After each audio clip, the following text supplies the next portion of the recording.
सत श्री अकाल दोस्तों, इस वक्त तुहाडे नाल तुहाडा अपना दोस्त हरदीप सिंह भोगल प्रोग्राम ਦਾ नॉक स्पैशल लैके हाजिर हाँ। दोस्तों, देश ਦੇ ਵਿੱਚ ਲੋਕਾਂ ਨੂੰ ਕੁਝ ਸੰਸਥਾਨ ਜਿਹੜੇ ਹੁੰਦੇ ਨੇ ਉਹਨਾਂ ਤੋਂ ਬਹੁਤ ਸਾਰੀਆਂ ਆਸਾਂ ਉਮੀਦਾਂ ਹੁੰਦੀਆਂ ਨੇ ਕਿ ਇਹ ਸਾਡੇ ਲੋਕਤੰਤਰ ਦੇ ਰਾਖੇ ਨੇ ਤੇ ਇਹ ਸਿਸਟਮ ਨੂੰ ਆਪਣੇ ਹਿਸਾਬ ਦੇ ਨਾਲ ਵਧੀਆ ਢੰਗ ਦੇ ਨਾਲ ਪਾਰਦਰਸ਼ਤਾ ਢੰਗ ਦੇ ਨਾਲ ਚਲਾਉਣਗੇ। ਪਰ ਜਦੋਂ ਉਹਨਾਂ ਦੇ ਉੱਪਰ ਵੱਡੇ ਸਵਾਲ ਖੜੇ ਹੋ ਜਾਣ ਤਾਂ ਫਿਰ ਲੋਕਾਂ ਦੇ ਜ਼ਿਹਨ ਦੇ ਵਿੱਚ ਸ਼ੰਕੇ ਹੋਰ ਗਹਿਰੇ ਹੁੰਦੇ ਜਾਂਦੇ ਆ। ਅਸੀਂ ਜਦੋਂ ਸੁਪਰੀਮ ਕੋਰਟ ਦਾ ਜ਼ਿਕਰ ਕਰਨਾ ਹੋਵੇ, ਜਦੋਂ ਸੁਪਰੀਮ ਕੋਰਟ ਦੇ ਚੀਫ ਜਸਟਿਸ ਜਿਹੜੇ ਹੋਣ ਉਹਨਾਂ ਨੂੰ ਰਾਜ ਸਭਾ ਦੀਆਂ ਕੁਰਸੀਆਂ ਦੇ ਨਿੱਘ ਮੰਨਣੇ ਜਿਹੜੇ ਹੈਗੇ ਆ ਉਹਨਾਂ ਦਾ ਇੱਕ ਵੱਖਰੇ ਤਰੀਕੇ ਦਾ ਰੂਪ ਦੇਖਣ ਨੂੰ ਸਾਹਮਣੇ ਆਉਂਦਾ ਤੇ ਉਹਨਾਂ ਨੂੰ ਰਾਜ ਸਭਾ ਦੀਆਂ ਕੁਰਸੀਆਂ ਬਖਸ਼ੀਆਂ ਜਾਂਦੀਆਂ ਨੇ। ਤੇ ਜਦੋਂ ਅਸੀਂ ਇਲੈਕਸ਼ਨ ਕਮਿਸ਼ਨ ਆਫੀਸਰ ਦਾ ਜ਼ਿਕਰ ਕਰਦੇ ਹਾਂ ਉਹਨਾਂ ਦੇ ਉੱਪਰ ਵੀ ਬੜੀ ਆਸਥਾ ਹੁੰਦੀ ਕਿ ਇਹ ਵਿਅਕਤੀ ਸਾਡੇ ਲੋਕਤੰਤਰ ਨੂੰ ਬੜੇ ਨਿਰਪੱਖ ਢੰਗ ਦੇ ਨਾਲ ਚਲਾਵੇਗਾ। ਤਾਂ ਜਦੋਂ ਉਹਨਾਂ ਦੇ ਉੱਪਰ ਵੀ ਸਵਾਲ ਖੜੇ ਹੋ ਜਾਣ ਤਾਂ ਫਿਰ ਲੋਕ ਜਾਣ ਕਿੱਧਰ ਨੂੰ। ਕਾਨੂੰਨ ਪ੍ਰਣਾਲੀ ਨੂੰ ਲੈ ਕੇ ਪਹਿਲੇ ਸਵਾਲ ਲਗਾਤਾਰ ਉੱਠ ਰਹੇ ਸੀਗੇ ਤੇ ਹੁਣ ਬਹੁਤ ਸਾਰੀਆਂ ਚੀਜ਼ਾਂ ਲੋਕਤੰਤਰ ਦੇ ਮੁਤਲਕ ਵੀ ਉੱਠ ਰਹੀਆਂ ਨੇ। ਕਿਤੇ ਅਸੀਂ ਲੋਕਤੰਤਰ ਦੀ ਤਰ੍ਹਾਂ ਅਰਿਸਟੋਕਰੈਟ ਮੁਲਕ ਦੇ ਵਿੱਚ ਤਾਂ ਨਹੀਂ ਰਹਿ ਰਹੇ ਜਿੱਥੇ ਇੱਕ ਤੰਤਰ ਲੋਕਤੰਤਰ ਦਾ ਦਿਖਾਵਾ ਹੋ ਰਿਹਾ ਪਰ ਅੰਦਰ ਖਾਤੇ ਰਾਜਾਸ਼ਾਹੀ ਚੱਲ ਰਹੀ ਹੈ। ਇਹ ਸਾਰੀਆਂ ਚਰਚਾਵਾਂ ਬਹੁਤ ਵੱਡੇ ਪੱਧਰ ਤੇ ਇਸ ਕਰਕੇ ਗਹਿਰਾਉਂਦੀਆਂ ਜਾ ਰਹੀਆਂ ਨੇ ਕਿਉਂਕਿ ਰਾਹੁਲ ਗਾਂਧੀ ਨੇ ਪਿਛਲੇ ਦਿਨਾਂ ਦੇ ਵਿੱਚ ਜਿਹੜੇ ਸਵਾਲ ਖੜੇ ਕੀਤੇ, ਜਿਹੜੀ ਵੋਟ ਚੋਰੀ ਦਾ ਜ਼ਿਕਰ ਕੀਤਾ, ਅੱਜ ਇੱਕ ਉਸ ਦਾ ਕਦਮ ਹੋਰ ਅੱਗੇ ਵਧੇ ਹੋ। ਉਹਨਾਂ ਨੇ ਹੁਣ ਹੋਰ ਤਰੀਕੇ ਦੱਸੇ ਕਿ ਕਿਸ ਤਰੀਕੇ ਨਾਲ ਇੱਕ ਪਾਸੇ ਦਾ ਵੋਟਾਂ ਕੱਟੀਆਂ ਜਾ ਰਹੀਆਂ ਜਾਂ ਨਵੀਆਂ ਬਣਾਈਆਂ ਜਾ ਰਹੀਆਂ ਤੇ ਦੂਸਰੇ ਪਾਸੇ ਵੋਟਾਂ ਕੱਟਣ ਦਾ ਵੀ ਇੱਕ ਅਲੱਗ ਤਰੀਕੇ ਦਾ ਏਜੰਡਾ ਚੱਲਿਆ ਹੋਇਆ ਹੈਗਾ।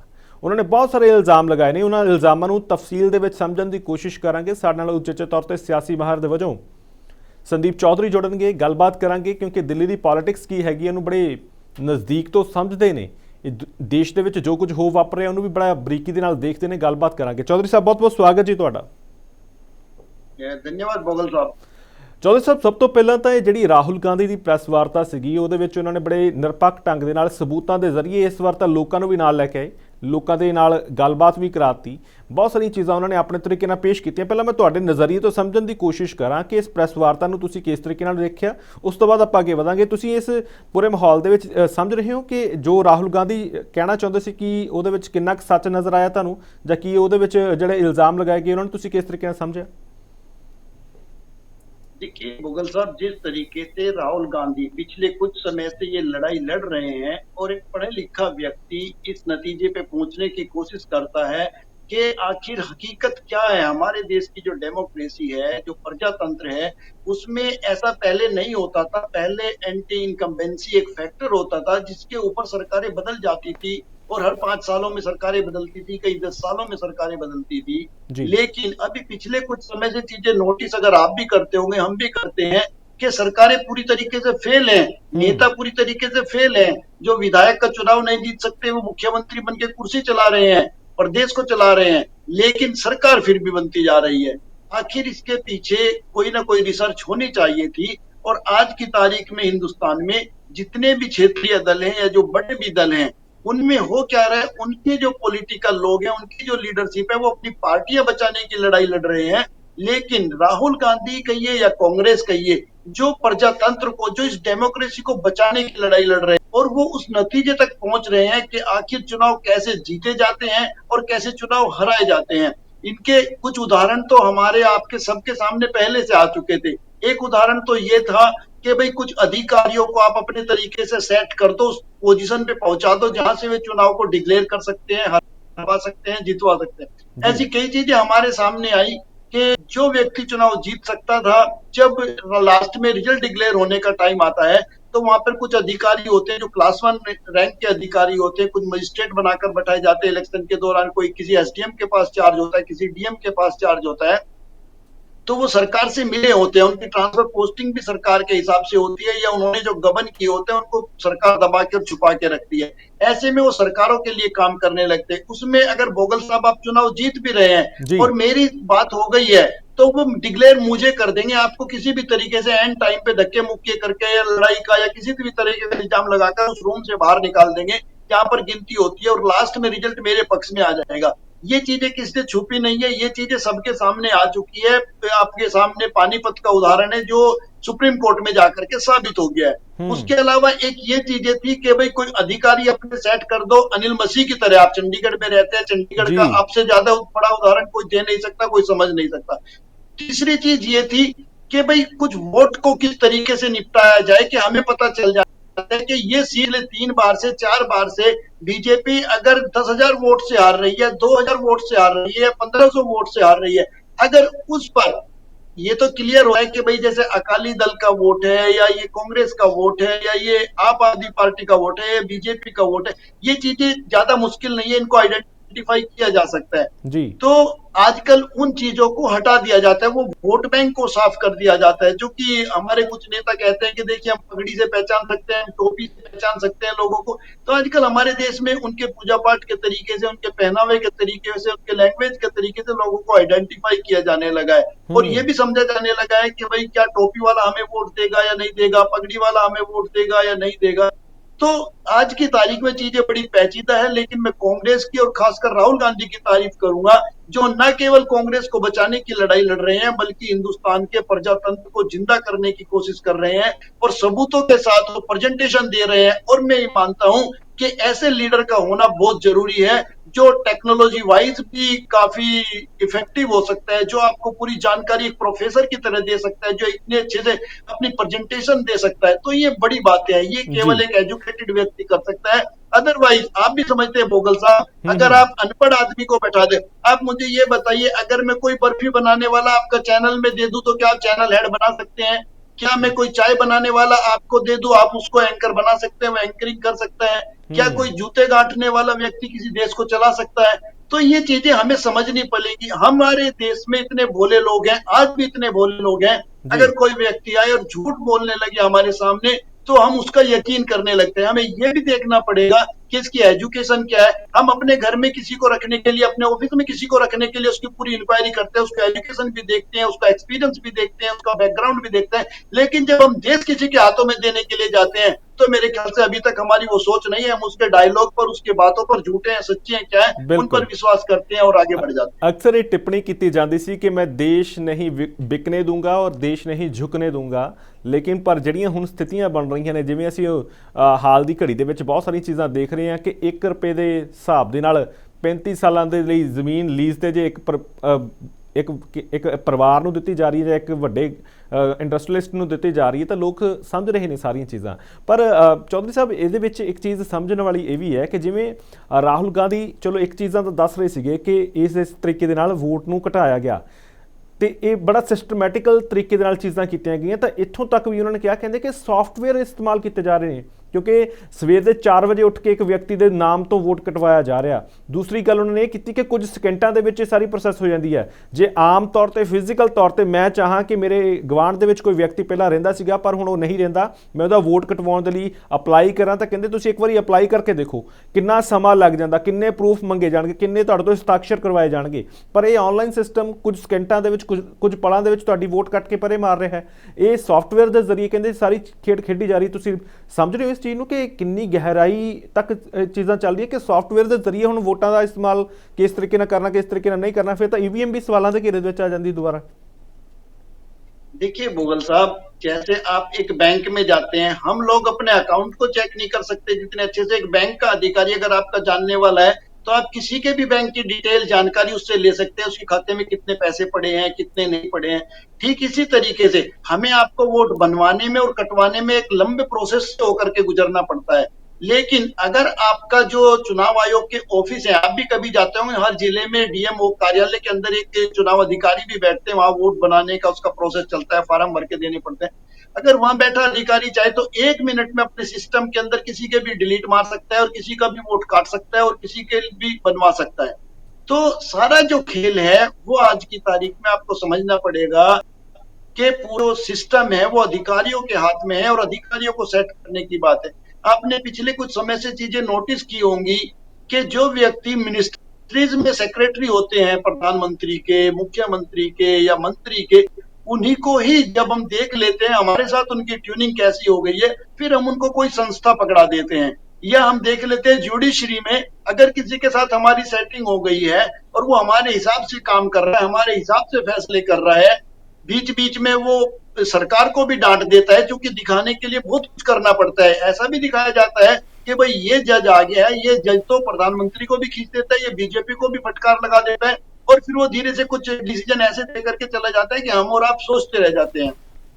अगर ये चीजें चलती रही तो मुझे लगता है प्रजातंत्र केवल दिखावे का रह जाएगा। प्रजातंत्र आज के तारीख में हिंदुस्तान में बहुत बड़े खतरे से और बहुत बड़े मुसीबत से गुजर रहा है। और लोगों का विश्वास जुडिशरी में भी लगातार कम हुआ है, लोगों का विश्वास चुनाव आयोग में भी लगातार कम हो रहा है, लोगों को सरकार के ऊपर अब संदेह होने लगा है। और आज की तारीख में विपक्ष हो या पक्ष हो, आपको ताज्जुब होगा जानकर, अभी तक जो बात विपक्ष कह रहा था वोट चोरी करने का, चुनाव में हेरा फेरी करने का, मैं आपको बताऊं बीजेपी के कैबिनेट मिनिस्टर रहे कृषि मंत्री पिछली सरकार में मोदी में, इस बार वो मुजफ्फरनगर से चुनाव हार गए थे, संजीव बालियान उनका नाम है, आपने भी नाम अच्छे से सुना होगा, जी जी। जाट चेहरा है।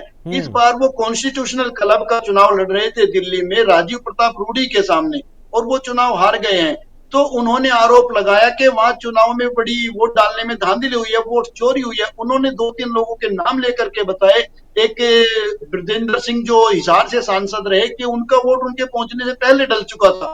तो आप समझ सकते हैं जो बीजेपी का मंत्री ये चीज बता रहा है और कुछ लिमिटेड वोटिंग के अंदर ये बता रहा है, जहां केवल सांसदों के वोट पड़ने थे।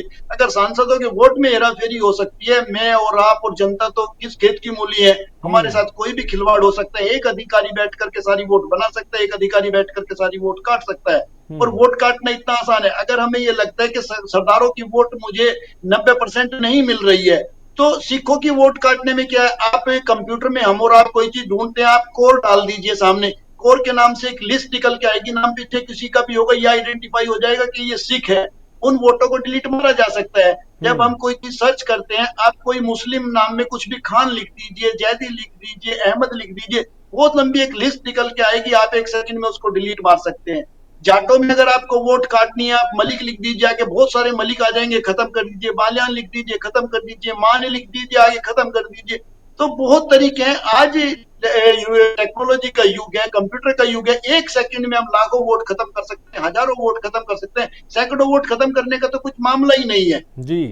ਜਾਣੀ ਕਿ ਇਹ ਤਾਂ ਕੁੱਲ ਮਿਲਾ ਕੇ ਅਸੀਂ ਇਹ ਸਮਝ ਲਈਏ ਕਿ ਹੁਣ ਸਿੱਧੇ ਤੌਰ ਤੇ ਟੈਕਨੀਕਲ ਚੀਜ਼ਾਂ ਦਾ ਇਸਤੇਮਾਲ ਕਰਕੇ ਵੋਟਾਂ ਨੂੰ ਮੈਨੂਪੂਲੇਟ ਕੀਤਾ ਜਾ ਰਿਹਾ ਤੇ ਲੋਕ ਇਸ ਚੀਜ਼ ਨੂੰ ਸਮਝ ਲੈਣ ਕਿ ਆਉਣ ਵਾਲੇ ਸਮੇਂ ਦੇ ਵਿੱਚ ਕਿਸ ਤਰੀਕੇ ਨਾਲ ਅਸੀਂ ਵੋਟਾਂ ਦੇ ਇਸ ਮਾਇਆ ਜਾਲ ਦੇ ਵਿੱਚ ਫਸਦੇ ਜਾ ਰਹੇ ਹਾਂ। ਚੌਧਰੀ ਸਾਹਿਬ, ਜਿਵੇਂ ਕਿਉਂਕਿ ਮੈਂ ਇੱਕ ਇੱਕ ਪੁਆਇੰਟ ਨੂੰ ਸਮਝਣ ਦੀ ਕੋਸ਼ਿਸ਼ ਕਰ ਰਿਹਾ ਕਿ ਜਿਹੜੀ ਇਹ ਪ੍ਰੈਸ ਵਾਰਤਾ ਉਹਨਾਂ ਨੇ ਕੀਤੀ ਹੈ ਰਾਹੁਲ ਗਾਂਧੀ ਨੇ, ਕਿਉਂਕਿ ਅਸੀਂ ਸਿੱਧੇ ਤੌਰ ਤੇ ਇਹ ਵੀ ਨਹੀਂ ਕਹਿ ਸਕਦੇ ਕਿ ਰਾਹੁਲ ਗਾਂਧੀ 101% ਸਹੀ ਹੈਗੇ ਜਾਂ ਬੀਜੇਪੀ 101% ਗਲਤ ਹੈਗੀ। ਦੋਹਾਂ ਪੱਖਾਂ ਨੂੰ ਦੇਖਣਾ ਪਵੇਗਾ। ਜਦੋਂ ਅਸੀਂ ਪਿਛਲੀ ਵਾਰ ਦੀ ਪ੍ਰੈਸ ਵਾਰਤਾ ਦੇਖੀ ਸੀ ਰਾਹੁਲ ਗਾਂਧੀ ਦੀ, ਉਹਦੇ ਵਿੱਚ ਜ਼ਿਕਰ ਜੋ ਉਹਨਾਂ ਨੇ ਕੀਤਾ ਸੀਗਾ ਬਹੁਤ ਵੱਡੇ ਪੱਧਰ ਤੇ ਉਹਨਾਂ ਨੇ ਦੱਸਿਆ ਸੀਗਾ ਕਿ ਕਿੰਨੇ ਐਡਰੈਸ ਗਲਤ ਨੇ, ਕਿੰਨੀਆਂ ਫੋਟੋਆਂ ਗਲਤ ਨੇ, ਕਿੰਨੇ ਮੈਨੂਪੂਲੇਟ ਕੀਤੇ ਹੋਏ ਨੇ, ਕਿੰਨੇ ਨਵੇਂ ਵੋਟਰ ਐਡ ਕਰ ਦਿੱਤੇ ਗਏ ਨੇ, ਬਹੁਤ ਸਾਰੀਆਂ ਚੀਜ਼ਾਂ ਸੀਗੀਆਂ। SIR ਦਾ ਜ਼ਿਕਰ ਬਾਰ-ਬਾਰ ਚੱਲ ਰਿਹਾ ਹੈਗਾ, ਕਿਉਂ ਇਸ ਦੀ ਲੋੜ ਪੈ ਰਹੀ ਹੈ। ਪੰਜਾਬ ਵਾਲੇ ਪਾਸੇ ਵੀ ਇਸ ਦੀ ਦਸਤਕ ਜਿਹੜੀ ਹੈ ਉਹ ਦਿੱਤੀ ਜਾ ਚੁੱਕੀ ਹੈਗੀ ਹੈ। ਦੂਸਰੇ ਪਾਸੇ ਜਿਹੜੀ ਉਹਨਾਂ ਨੇ ਇੱਕ ਬੜੀ ਅਹਿਮ ਗੱਲ ਕਹੀ ਕਿ ਜਿਸ ਤਰੀਕੇ ਨਾਲ ਅਸੀਂ ਦੇਖ ਰਹੇ ਹਾਂ ਕਿ ਸਾਰੀਆਂ ਚੀਜ਼ਾਂ ਲਗਾਤਾਰ ਹੋ ਰਹੀਆਂ। ਜਦੋਂ ਪਿਛਲੀ ਵਾਰ ਜਿਹੜੇ ਇਲੈਕਸ਼ਨ ਕਮਿਸ਼ਨਰ ਸੀਗੇ ਉਹ ਜਦੋਂ ਮੀਡੀਆ ਦੇ ਸਾਹਮਣੇ ਆਏ, ਕਹਿੰਦੇ ਕਿ ਸਾਨੂੰ ਐਫੀਡੇਵਿਟ ਲਿਖ ਕੇ ਦੇ ਦਿਓ। ਤੁਸੀਂ ਸਮਝ ਰਹੇ ਹੋ ਕਿ ਕੀ ਇਹ ਕਿਸੇ ਇਲੈਕਸ਼ਨ ਕਮਿਸ਼ਨ ਆਫਿਸਰ ਦਾ ਇੱਦਾਂ ਦਾ ਬਿਆਨ ਹੋਣਾ? ਲੱਗਦਾ ਕਿ ਉਹ ਵੀ ਆਪਣੇ ਹਿਸਾਬ ਦੇ ਨਾਲ ਮੈਨੂਪੂਲੇਟ ਕਰ ਰਹੇ ਨੇ, ਲੋਕਾਂ ਨੂੰ ਉਲਝਾ ਰਹੇ ਨੇ, ਲੋਕਾਂ ਨੂੰ ਵੀ ਅਸੀਂ ਜਾਣਕਾਰੀ ਨਹੀਂ ਸਾਹਮਣੇ ਦੇ ਸਕਦੇ। गूगल साहब, जहां तक इलेक्शन कमीशन की बात आती है या ज्ञानेश कुमार की बात आती है, आप उनको एक तो ज्ञानेश गुप्ता कहा करें, वो ज्ञानेश गुप्ता लगाते थे, लेकिन चूंकि एक ऐसे पद पर आ गए हैं, वो ये नहीं मैसेज देना चाहते कि गुप्ता हो, अग्रवाल हो, या ये जो बनिया समाज है इसका किस तरीके का झुकाव रहता है, किस तरीके की पोस्टिंग होती है। कुमार के पीछे बहुत कुछ छुप जाता है, कुमार एक तरीके का पर्दा है। तो सबसे बड़ी चीज ये है आज की तारीख में कि राहुल गांधी ने उन मुद्दों को उठाया, उन मुद्दों पर ध्यान खींचा है जिससे पूरी सरकारें बदल जाती हैं, सरकारें बना ली जाती हैं। ये आप भी मानते हैं कि अटल बिहारी वाजपेयी, अगर भाजपा की बात करूं तो अटल बिहारी वाजपेयी भाजपा का सबसे बड़ा चेहरा हुए हैं आज तक, चाहे पूर्व में लगा लीजिए, चाहे आज तक लगा लीजिए। जो काम अटल बिहारी वाजपेयी नहीं कर पाए, उन्हें सरकार गठबंधन में चलानी पड़ी, एक एक वोट से उनकी सरकार गिर गई। ऐसी क्या जादू की छड़ी अब घूम रही है कि विरोध होने के बावजूद, आप ये देखिए इंदिरा गांधी की सरकार गिर गई थी आपातकाल के दौरान, आप ये देखिए प्याज के ऊपर दिल्ली की सरकारें गिरी हैं, आप ये देखिए आंदोलन ने देश में सरकारें बदल दी हैं। लेकिन आज की तारीख में व्यक्ति आता है, 1000 झूठ बोलता है, एक भी वादा पूरा नहीं करता है और फिर सरकार बनाता है, एक भी काम नहीं करता है, बिल्कुल फेलियर। जो विधायकी का चुनाव नहीं हार पाते जीत पाते नेता, उनको मुख्यमंत्री बना दिया जाता है। उत्तर प्रदेश में केशव प्रसाद मौर्य जो अपना विधायक ही हार गए, उनको अपना नियर डियर होने के बावजूद डिप्टी सीएम बना दिया जाता है। उत्तराखंड की बात करूं, धामी साहब जो अपनी विधायक ही हार गए, हारने के बावजूद भी क्योंकि अपने नियर डियर है, स्टैंप की तरह यूज होते हैं, उनको सीएम बना दिया जाता है और वहां पे सरकारें रिपीट होती है। ताजुब कीजिए आप, जिस हम्म। व्यक्ति को एक विधानसभा ने फेल कर दिया, उसको पूरा स्टेट फिर मुख्यमंत्री बना देता है। तो कितने ताज्जुब की बात है। मैंने आपको बताया पहले छोटे छोटे मुद्दों पर सरकारें गिर जाती थी, आज इतने बड़े मुद्दे पर सरकार नहीं गिर रही है कि देश के नौजवानों का संबंध उसके घर के बड़े बुजुर्गों से भी होता है, बच्चों से भी होता है, उसकी बीवी से, बहनों से। जब उनको ये कहा जाता है कि 2 करोड़ रोजगार हर साल दूंगा, हर किसी की आस जगती है, ये बहुत बड़ा वादा है, हर हम्म। कोई वोट देता है, लेकिन वो वादा पूरा नहीं होने के बावजूद फिर से सरकार बनती है। इसका मतलब आप समझ सकते हैं। हमारे देश का किसान केवल ऐसा है जो सरकारें बना सकता है और गिरा सकता है। किसानों से ये वादा किया जाता है कि तुम्हारी आय 2 गुना कर दूंगा, लेकिन वो न होने के बावजूद फिर भी सरकार बन जाती है। हमारे जो काम करने वाले लोग हैं, जो सर्विस सेक्टर के लोग हैं, उनको कहा जाता है कि इनसे तो इतना टैक्स लिया जाता है, इनका कोई दोष नहीं है, और जैसे ही मैं काला धन लेके आऊंगा, इन्हें तो 5% 10% यूं ही मैं देने वाला हूं। लेकिन वो काला धन आता, ना उनको कुछ मिलता, लेकिन फिर भी सरकारें बन जाती है। इसका मतलब आप समझते हैं, इसका मतलब कहीं ना कहीं टेक्नोलॉजी के साथ खेल किया जा रहा है, चीजें निपटाई जा रही हैं, अपने लोगों को आगे लाया जा रहा है। और आपने अब ये भी देख लिया होगा कि जुडिशरी का अगर आप थोड़ा सा रिसर्च करेंगे, जुडिशरी में किस तरीके से बीजेपी के प्रवक्ता रहने वाले लोग जुडिशरी में जा रहे हैं, हाईकोर्ट के जज बन रहे हैं। तो हम्म। आप चीजों को देखो, समझो और महसूस करो। ज्ञानेश कुमार एक बहुत बड़ा एग्जाम्पल है, अनिल मसीह बहुत बड़ा एग्जाम्पल है। ये कोई छोटी चीजें नहीं है, और ये हम 2 सीटों की बात कर रहे हैं, लेकिन ये चीजें पूरे देश में चल रही है। एसआईआर के नाम पर क्या हो रहा है, कोई किसी से छुपा नहीं है। एक एक घर में कितने कितने वोट, जीरो नंबर हाउस में कितने कितने वोट बनाए जा रहे हैं, किस तरीके से बन रहे हैं, क्या हो रहा है, तो सोचने वाली बात है। ਬਿਲਕੁਲ ਚੌਧਰੀ ਸਾਹਿਬ, ਜਿਵੇਂ ਤੁਸੀਂ ਜ਼ਿਕਰ ਕਰ ਰਹੇ ਸੀ ਕਿ ਮੈਨੂੰ ਲੱਗਦਾ ਕਿ ਇਹ ਸਾਰੀਆਂ ਚੀਜ਼ਾਂ ਹੁਣ ਕਿਉਂਕਿ ਬਿਹਾਰ ਨੂੰ ਲੈ ਕੇ ਬਹੁਤ ਜ਼ਿਆਦਾ ਸਿਆਸਤ ਇਸ ਵੇਲੇ ਗਰਮਾਈ ਹੋਈ ਹੈ। ਬਿਹਾਰ ਦੀ ਚੋਣ ਨੂੰ ਲੈ ਕੇ ਬੜੀਆਂ ਚਰਚਾਵਾਂ ਨੇ ਕਿ ਉੱਥੇ ਕੁਝ ਅਜਿਹੇ ਵਿਅਕਤੀ ਪਹਿਲੇ ਹੀ ਫਿੱਟ ਕਰ ਦਿੱਤੇ ਗਏ ਨੇ ਜਿਹੜੇ ਉੱਥੋਂ ਦੀ ਵੋਟ ਨੂੰ ਪ੍ਰਭਾਵਿਤ ਕਰ ਸਕਣ। ਚਾਹੇ ਅਸੀਂ ਪਿਛਲੇ ਸਮੇਂ ਦੇ ਵਿੱਚ ਦੇਖ ਰਹੇ ਹਾਂ ਕਿ ਉੱਥੇ ਦੇ ਕਿਉਂਕਿ ਲੋਕਲ ਲੋਕਾਂ ਦੇ ਨਾਲ ਜਿਹੜੀ ਲੋਕਲ ਸਿਆਸਤ ਹੈਗੀ ਉਹਨਾਂ ਦਾ ਬੜਾ ਅਸਰ ਹੈਗਾ, ਪਰ ਦੂਸਰੇ ਪਾਸੇ ਬੀਜੇਪੀ ਆਪਣੇ ਪੈਰ ਉਸ ਤਰੀਕੇ ਨਾਲ ਪਸਾਰਨਾ ਚਾਹੁੰਦੀ ਕਿ ਲੋਕਲ ਜਿਹੜੀ ਲੀਡਰਸ਼ਿਪ ਆ ਉਹਨਾਂ ਦੇ ਨਾਲ ਸਾਨੂੰ ਕੋਈ ਸਮਝੌਤਾ ਨਾ ਕਰਨਾ ਪਵੇ। ਪਰ ਬਹੁਤ ਸਾਰਾ ਮਾਹੌਲ ਜਿਹੜਾ ਉਸ ਇਲੈਕਸ਼ਨ ਦੇ ਵਿੱਚੋਂ ਨਿਕਲ ਰਿਹਾ ਤੇ ਐਸਆਈਆਰ ਦੇ ਨਾਮ ਤੇ ਕਿੰਨੀਆਂ ਵੋਟਾਂ ਕੱਟ ਦਿੱਤੀਆਂ ਗਈਆਂ। ਦੂਸਰੇ ਪਾਸੇ ਇੱਕ ਚੋਣ ਵਿਸ਼ੇਸ਼ੱਗ ਜਿਹੜੇ ਉੱਥੇ ਇਸ ਵੇਲੇ ਲੋਕਾਂ ਦੇ ਵਿੱਚ ਵਿਚਰ ਕੇ ਯੂਥ ਨੂੰ ਆਪਣੇ ਨਾਲ ਲੈ ਕੇ ਇੱਕ ਵੱਖਰੀ ਰਣਨੀਤੀ ਘੜਨ ਦੀ ਕੋਸ਼ਿਸ਼ ਕਰ ਰਹੇ ਨੇ। ਉਹਨਾਂ ਨੂੰ ਲੈ ਕੇ ਵੀ ਸ਼ੰਕੇ ਨੇ ਕਿ ਬੀਜੇਪੀ ਨੇ ਪਲਾਨ ਕੀਤਾ, ਕਿਉਂਕਿ ਬੀਜੇਪੀ ਚਾਹੁੰਦੀ ਹੈ ਕਿ ਉੱਥੇ ਜਿਹੜੀ ਨੌਜਵਾਨ ਦੀ ਵੋਟ ਆ ਉਹ ਕੱਟ ਜਾਵੇ ਕਿਸੇ ਨਾ ਕਿਸੇ ਤਰੀਕੇ। ਤੁਸੀਂ ਸਮਝ ਰਹੇ ਹੋ ਇਹ ਸਾਰੀ ਕਿਉਂਕਿ ਬਿਹਾਰ ਤੇ ਯੂਪੀ ਜਿਹੜਾ ਇੱਦਾਂ ਦੇ 2 ਸਟੇਟ ਵੱਡੀਆਂ ਹੈਗੀਆਂ ਨੇ ਜਿਨ੍ਹਾਂ ਨੇ ਜੇ ਇੱਥੇ ਸਰਕਾਰ ਆ ਜਾਂਦੀ ਹੈ ਤਾਂ ਫਿਰ ਸੈਂਟਰ ਦੇ ਵਿੱਚ ਸਰਕਾਰ ਵੀ ਤੈਅ ਹੋ ਜਾਂਦੀ ਹੈ, ਕਿਉਂਕਿ ਸਭ ਤੋਂ ਜ਼ਿਆਦਾ ਸੀਟਾਂ ਲੋਕ ਸਭਾ ਦੀਆਂ ਇੱਥੋਂ ਆਉਂਦੀਆਂ। ਤਾਂ ਤੁਸੀਂ ਕਿਸ ਤਰੀਕੇ ਨਾਲ ਸਮਝ ਰਹੇ ਹੋ ਕਿ ਉਸ ਆਧਾਰ ਨੂੰ ਕੈਪਚਰ ਕਰਨ ਦੀ ਕੋਸ਼ਿਸ਼ ਹੋ ਰਹੀ ਹੈ ਇਸ ਵੇਲੇ ਬੀਜੇਪੀ ਵੱਲੋਂ, ਤੇ ਕੋਈ ਚੀਜ਼ ਕੋਈ ਹੱਦਬੰਦੀ नहीं देखी जा रही भी हर एक तरीका अपनाया जाएगा? देखिए, सत्ता पाने के लिए कुछ भी हथकंडे अपनाए जा सकते हैं, कुछ भी किया जा सकता है, और हो रहा है। बहुत कुछ ऐसा भी हो रहा है जो हम और आप खुलकर डिस्कस नहीं कर सकते। विपिन रावत का चले जाना, उसका कोई चीज सामने ना आना, पुलवामा होना, जम्मू कश्मीर के गवर्नर का लगातार उसके जांच की मांग करना, उस पर कुछ भी नहीं होना, कई ऐसे सवाल हैं जो बड़े सवाल खड़े करते हैं।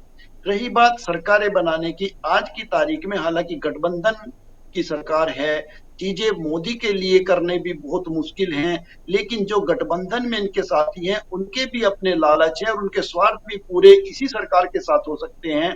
तो इसलिए चीजें थोड़ा मुश्किल लगती है। लेकिन विपक्ष जिस तरीके से मेहनत कर रहा है, जिस तरीके से राहुल गांधी रोजाना चीजों को और सिस्टम को नंगा कर रहे हैं, तो कहीं ना कहीं आपने देखा होगा, एक चीज नोटिस की होगी, जनता बेवकूफ नहीं है। अगर हमने वोट इंदिरा गांधी को दिया है, हमने आपने वोट राजीव गांधी को दिया है, तो हमने आपने वोट अटल जी को भी दिया है, हमने आपने वोट मोदी जी को भी दिया है। तो वोटर कभी बंधता नहीं है एक जगह। लेकिन अगर आप ये कोशिश करोगे कि भाई व्लादिमीर पुतिन इतने लंबे समय से रूस में राज कर रहा है, व्लादिमीर पुतिन को कॉपी करके हिंदुस्तान में लाने की कोशिश करोगे, तो मेरे ख्याल से वो हमारे प्रजातंत्र में नहीं चल सकता। यहाँ पे गद्दाफी पैदा नहीं हो सकता, यहाँ पे सद्दाम हुसैन नहीं चल सकता। यहाँ पे तो प्रजातंत्र है और प्रजातंत्र प्रजातंत्र के हिसाब से चलेगा। नहीं तो आपने देखा जहां जहां डेमोक्रेसी है, नेपाल का हाल देखो, नेपाल भी एक हिंदू राष्ट्र ही है। जी। तो ये चीजें ज्यादा दिन चलने वाली नहीं है। आपको सही रास्ते से चलना पड़ेगा। ये गद्दी किसी के बाप की बपोती नहीं है। इस पर आज भोगल साहब हो सकते हैं, कल इस पर मैं हो सकता हूँ, परसों कोई और हो सकता है। तो हम्म। ये किसी के नाम लिखी गई नहीं लिखी गई। ਚੌਧਰੀ ਸਾਹਿਬ ਇੱਕ ਬੜੀ ਜ਼ਰੂਰੀ ਚੀਜ਼ ਹੈ, ਕਿਉਂਕਿ ਰਾਹੁਲ ਗਾਂਧੀ ਬਾਰ-ਬਾਰ ਕਹਿ ਰਹੇ ਸੀਗੇ ਕਿ ਇਹ ਮੇਰਾ ਕੰਮ ਨਹੀਂ ਹੈਗਾ, ਮੇਰਾ ਕੰਮ ਤਾਂ ਡੈਮੋਕ੍ਰੇਸੀ ਦਾ ਜਿਹੜਾ ਇੱਕ ਪ੍ਰੋਸੈਸ ਹੈਗਾ ਉਹਦੇ ਵਿੱਚ ਹਿੱਸਾ ਲੈਣਾ, ਜਾਣੀ ਕਿ ਵੋਟਾਂ ਦੇ ਵਿੱਚ ਖੜਾ ਹੋਣਾ, ਲੋਕਾਂ ਦਾ ਮਤ ਹਾਸਲ ਕਰਨਾ, ਚੁਣਾਵ ਦੇ ਵਿੱਚ ਜਿੱਤਣਾ, ਤੇ ਉਸ ਤੋਂ ਬਾਅਦ ਜੇ ਮੈਨੂੰ ਲੋਕ ਪਸੰਦ ਕਰਦੇ ਨੇ ਤਾਂ ਆਪਣੇ ਹਲਕੇ ਦੀ ਗੱਲ ਕਰਨੀ, ਜੇ ਉਸ ਤੋਂ ਵੱਡੀ ਜ਼ਿੰਮੇਵਾਰੀ ਦਿੰਦੇ ਤਾਂ ਉਹਦਾ ਕੰਮ ਕਰਨਾ। ਕਹਿੰਦੇ ਕਿ ਇਹ ਜਿਹੜੇ ਡੈਮੋਕ੍ਰੇਸੀ ਨੂੰ ਪ੍ਰੋਟੈਕਟ ਕਰਨਾ ਇਹ ਤਾਂ ਸਿਸਟਮ ਦਾ ਕੰਮ ਸੀਗਾ, ਕਹਿੰਦਾ ਜਿਹੜਾ ਮੈਨੂੰ ਕਰਨਾ ਪੈ ਰਿਹਾ, ਸਟੇਜ ਤੇ ਆਣ ਕੇ ਖੜ ਕੇ ਬੋਲਣਾ ਪੈ ਰਿਹਾ, ਇਹ ਆਪਣੇ ਆਪ ਦੇ ਵਿੱਚ ਇੱਕ ਬਹੁਤ ਵੱਡੀ ਚੀਜ਼ ਹੈ। ਦੂਸਰੇ ਪਾਸੇ ਮੈਂ ਕੁਝ ਬੀਜੇਪੀ ਦੇ ਪ੍ਰਵਕਤਾਵਾਂ ਨੂੰ ਪਿੱਛੇ ਜੇ ਸੁਣ ਵੀ ਰਿਹਾ ਸੀ, ਜਿਵੇਂ ਤੁਸੀਂ ਥੋੜਾ ਜਿਹਾ ਜ਼ਿਕਰ ਕੀਤਾ ਨਾ ਪੁਤਿਨ ਵਾਲੇ ਪਾਸੇ, ਫਿਰ ਸਦਾਮ ਹੁਸੈਨ ਵਾਲੇ ਪਾਸੇ, ਗਦਾਫੀ ਵਾਲੇ ਪਾਸੇ, ਤਾਂ ਫਿਰ ਮੈਨੂੰ ਉਹ ਗੱਲ ਯਾਦ ਆ ਗਈ ਕਿਉਂਕਿ ਤੁਸੀਂ ਉਹ ਟਿੱਪਣੀ ਛੇੜੀ ਹੈ। ਕੁਝ ਪ੍ਰਵਕਤਾ ਇਹ ਵੀ ਕਰਦੇ ਜ਼ਿਕਰ ਨਜ਼ਰ ਆਏ ਕਿ ਕਹਿੰਦੇ ਕਿ ਜੇ ਦੇਸ਼ ਦੇ ਪ੍ਰਧਾਨ ਮੰਤਰੀ ਨੇ, ਜਾਣੀ ਕਿ ਨਰਿੰਦਰ ਮੋਦੀ ਹੋਰਾਂ ਨੇ ਪ੍ਰਧਾਨ ਮੰਤਰੀ ਦੀ ਕੁਰਸੀ ਸੰਭਾਲੀ ਤੇ ਉਹਨਾਂ ਨੇ ਤਾਕਤ ਦਿਖਾਉਣ ਦੀ ਕੋਸ਼ਿਸ਼ ਕੀਤੀ ਕਿ ਪ੍ਰਧਾਨ ਮੰਤਰੀ ਅਸਲ ਦੇ ਵਿੱਚ ਹੁੰਦਾ ਕੀ ਆ। ਕਹਿੰਦੇ ਕੱਲ੍ਹ ਨੂੰ ਜੇ ਉਹ ਰਾਸ਼ਟਰਪਤੀ ਬਣ ਗਏ ਤਾਂ ਫਿਰ ਰਾਸ਼ਟਰਪਤੀ ਦੀ ਪਾਵਰ ਕੀ ਹੁੰਦੀ ਆ ਉਹ ਵੀ ਦਿਖਾਉਣਗੇ। ਤਾਂ ਪਿੱਛੇ ਜਿਹੇ ਜਿਹੜੇ ਕਾਨੂੰਨ ਆਏ ਤੁਹਾਡੇ ਧਿਆਨ ਦੇ ਵਿੱਚ ਉਹ ਵੀ ਹੋਣਾ ਕਿ ਜੇ ਕੋਈ ਵਿਅਕਤੀ 30 ਦਿਨਾਂ ਤੋਂ ਜ਼ਿਆਦਾ ਜੇਲ੍ਹ ਦੇ ਵਿੱਚ ਰਹਿ ਗਿਆ, ਚਾਹੇ ਉਹ ਸੀਐਮ ਹੋਵੇ ਚਾਹੇ ਉਹ ਪੀਐਮ ਹੋਵੇ, ਤਾਂ ਮੈਨੂੰ ਲੱਗਦਾ ਇਹ ਕਾਨੂੰਨ ਕੁਝ ਨਾ ਕੁਝ ਇਸ਼ਾਰਾ ਤਾਂ ਕਰ ਰਹੇ ਆ ਕਿ ਇਸ ਤੋਂ ਬਾਅਦ ਅਗਲੀ ਰਣਨੀਤੀ ਇਹੀ ਹੈ ਕਿ ਪੀਐਮ ਬਣ ਲਿਆ, ਹੁਣ ਉਸ ਤੋਂ ਬਾਅਦ ਰਾਸ਼ਟਰਪਤੀ ਬਣਿਆ ਜਾਵੇ, ਰਾਸ਼ਟਰਪਤੀ ਦੇ ਅਧੀਨ ਹੀ ਸਾਰੀਆਂ ਚੀਜ਼ਾਂ ਆ ਜਾਣ, ਆਲਰੇਡੀ ਫਸਟ ਪਰਸਨ ਹੁੰਦਾ। ਲੱਗਦਾ कि उधरले पासे ਨੂੰ ਇਹ थोड़े ਜਿਹੇ सुर है कि नहीं जानते। देखिए भोगल साहब, बहुत महत्वपूर्ण बात आपने कही। जो मोदी जी हैं, अगर आप उनको करेक्टर को समझने की कोशिश करेंगे तो वो इस तरीके का करेक्टर है कि लगातार कुछ पाने की एक जिद है उनके सामने। जब वो एक घर में पैदा हुए तो वहां उन्होंने एक सपना देखा। अगर आप महसूस करेंगे कि यार ये गरीबी में जीवन नहीं कटना चाहिए, हम मुझे आगे कैसे बढ़ना है, उस पॉलिसी पे काम करना।